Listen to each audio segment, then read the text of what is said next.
लपंगा स्थित हिंडालकर संप्रसारण आज होईची एथिरे जो किछि नुआ प्रकल्पर शिलान्यास भी होईची एवं श्री गणेश भी होईची अर्थात तार शुभ उद्घाटन मध्य होईची एवं एथिरे जो तीनोटी प्रकल्पर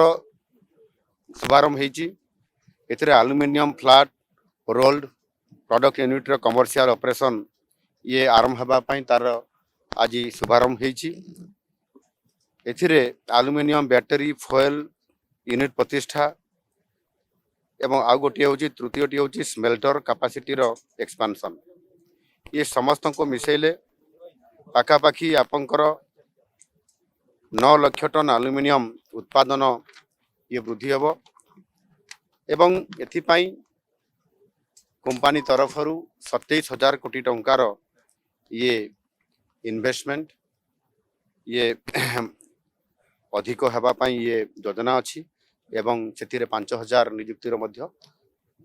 बड़ सुजोग सृष्टि होईची ए दृष्टिकोण निश्चित भाव रे ए अंचल रे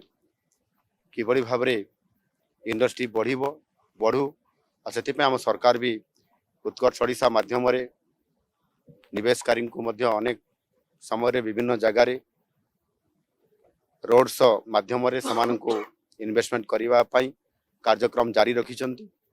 आज आमर हिंडालको जे कि बहुत आगु एठी प्रोजेक्ट करिछि एवं आज तार एक्सपेंशन करुछि एठी जो स्थानीय लोकों को नियुक्ति कथा प्रदूषण को किभली भाव में कंट्रोल करा जिबा कथा एवं सीएसआर माध्यम रे किछि ए अंचल रे शिक्षा स्वास्थ्य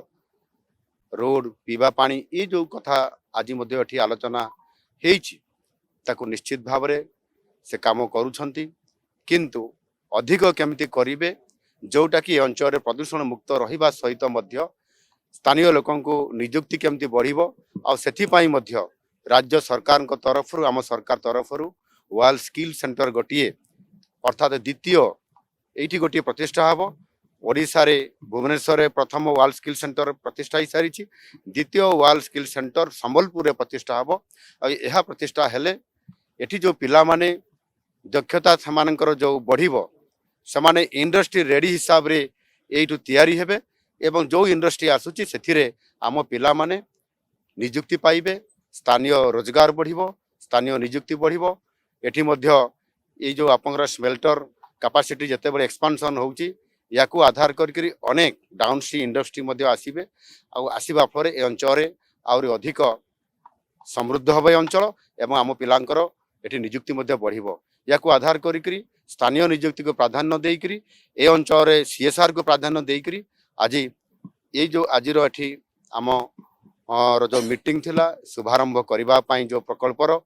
ये कार्यक्रम आज करा जायछि आगामी दिन में निश्चित भाव सरकार ये सबु दिग प्रति ध्यान देवा सहित ए अंचल को समृद्ध करबा पई लोकन को सेवा